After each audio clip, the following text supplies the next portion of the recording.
Hello friends, welcome to தமிழ்நாட்டு சமையல். இன்றைக்கி நம்ம சேனலில் இட்லி பொடி எப்படி செய்து பார்க்கலாம் வாங்க.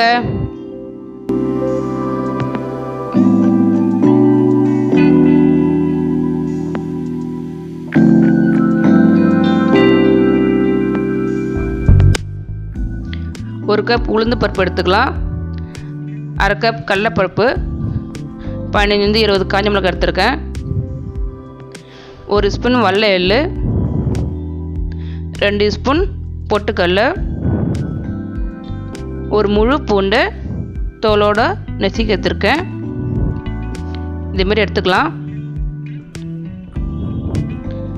பெருங்காயத்தூள் எடுத்துக்கலாம். ஒரு வானலில் 1/4 ஸ்பூன் ஆயில் விட்டுட்டு உளுத்தம்பருப்பு போட்டுடலாம். மிதமான சூடில் ஒரு 5 நிமிஷம் நல்லா வறுத்தெடுக்கணும். நல்லா வறுத்து எடுத்துன்னா ஒரு தட்டில் ஆற வச்சிடலாம். 1/4 ஸ்பூன் ஆயில் விட்டுட்டு கடலைப்பருப்பு போட்டுடலாம். இதுவும் வறுத்து எடுத்துட்டு ஆற வச்சிடலாம். 1/4 ஸ்பூன் எண்ணெய் விட்டுட்டு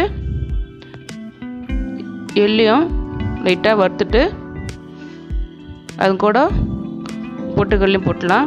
லைட்டாக வறுத்து எடுத்துக்கலாம். பெருங்காயத்தூள் 1 ஸ்பூன் அளவு எடுத்துக்கிறேன். நல்லா வாசனையாக இருக்கும். ஆயில் விட்டுட்டு இந்த பூண்டு நசுக்கி வச்ச பூண்டை போட்டுடலாம்.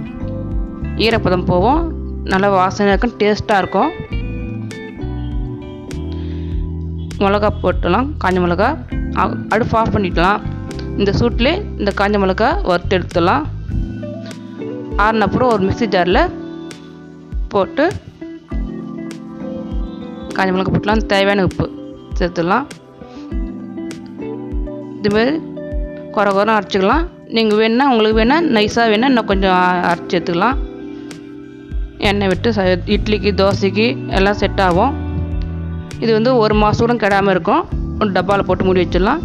இந்த வீடியோ உங்களுக்கு பிடிச்சிருந்தா லைக் பண்ணுங்கள், ஷேர் பண்ணுங்கள், சப்ஸ்கிரைப் பண்ணுங்கள். தேங்க்ஸ் ஃபார் வாட்சிங்.